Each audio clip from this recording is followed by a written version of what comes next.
Assalamualaikum warahmatullahi wabarakatuh. Kami dari kelompok 2 akan mempresentasikan tentang psikologi sufi masa sahabat yang beranggotakan Zida Nazif Bektasi 106, saya sendiri Liviandika Putri 139, dan teman saya Fadlul Rahman 143. Pertama, kami akan menjelaskan tentang pengertian psikologi sufi itu sendiri.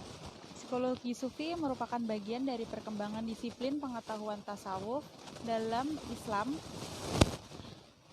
Psikologi sufi berusaha untuk mengkaji, mempelajari, dan meneliti perilaku atau behavior pengalaman spiritual para sufi ketika berinteraksi dengan Allah, serta bagaimana pengaruhnya terhadap dirinya, orang lain, dan lingkungan sekitarnya. Psikologi sufi mengandung kearifan dari pengalaman dan petunjuk terhadap berabad-abad lamanya yang melahirkan bermacam ragam gaya bersenandung meditasi, gerakan tubuh, dan disiplin spiritual lainnya telah tumbuh di tengah-tengah budaya ras dan budaya yang berbeda. Adapun pola kehidupan para sahabat Nabi tidaklah jauh dari apa yang diamalkan oleh Rasulullah, karena sahabat selalu berusaha meneladani apa saja yang Nabi amalkan.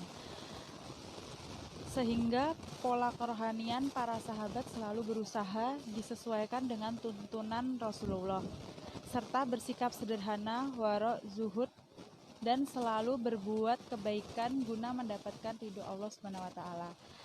Selanjutnya akan dijelaskan oleh teman saya. Nilai-nilai psikologi sufi yang ada pada diri para sahabat. Jadi, dalam kesufian para sahabat terdapat beberapa nilai psikologis, karena para sahabat mengikuti pola hidup Rasulullah SAW dalam bersufi. Banyak sekali sahabat yang mengikuti pola hidup Rasulullah dalam bersufi, namun dalam presentasi kali ini hanya beberapa sahabat yang akan dipaparkan. Yang pertama ada Hudzaifah al-Yamani.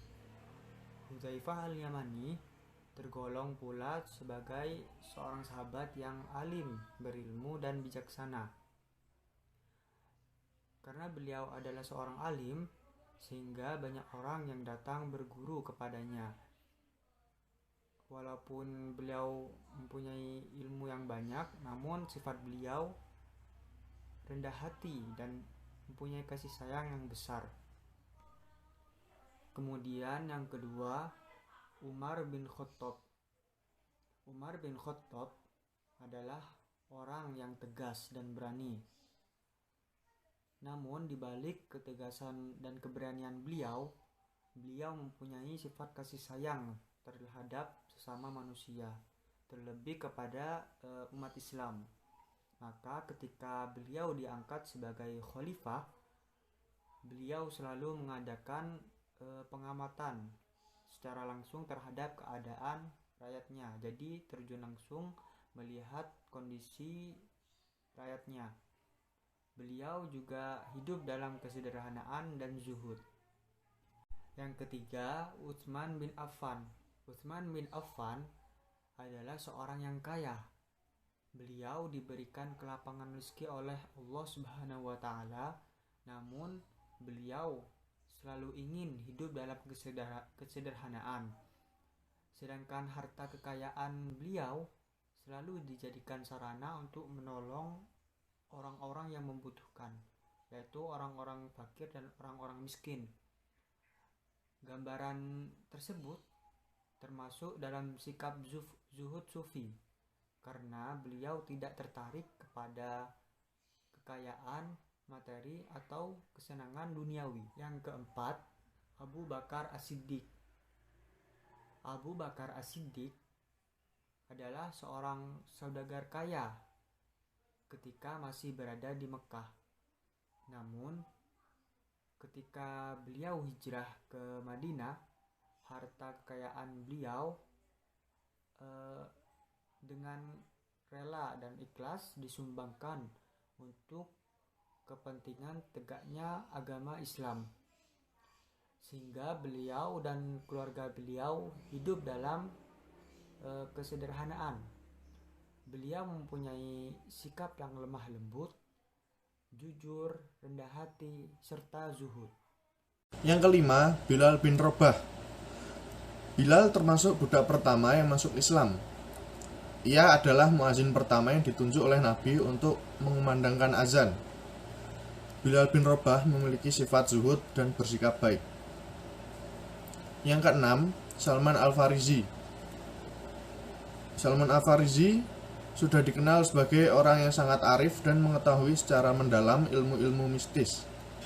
Ia pun tergolong ahli zuhud, hidup yang sederhana. Padahal ia adalah seorang putra seorang penguasa yang kaya di suatu negeri. Sangat-sangat tekun mencontohi kehidupan Nabi dalam bidang tersebut. Dalam kehidupannya sebagai seorang sufi, maka ia tergolong dari ahlus sufah. Kemudian yang ketujuh, Ali bin Abi Thalib. Ali bin Abi Thalib ini memiliki sifat berani, cerdas, dan memiliki kerohanian yang subur. Mempunyai kecintaan terhadap kehidupan akhirat dan tidak terlalu mementingkan duniawi. Sampai-sampai beliau sering memakai pakaian ditambal atau robek karena lapuk. Ada seseorang bertanya kepada beliau, "Mengapa sampai begini ya Amirul Mukminin?" Maka dijawablah, untuk mengkusukkan hati dan menjadi teladan bagi orang yang beriman. Sifat beliau bersaja dan kesuhutannya begitu tinggi.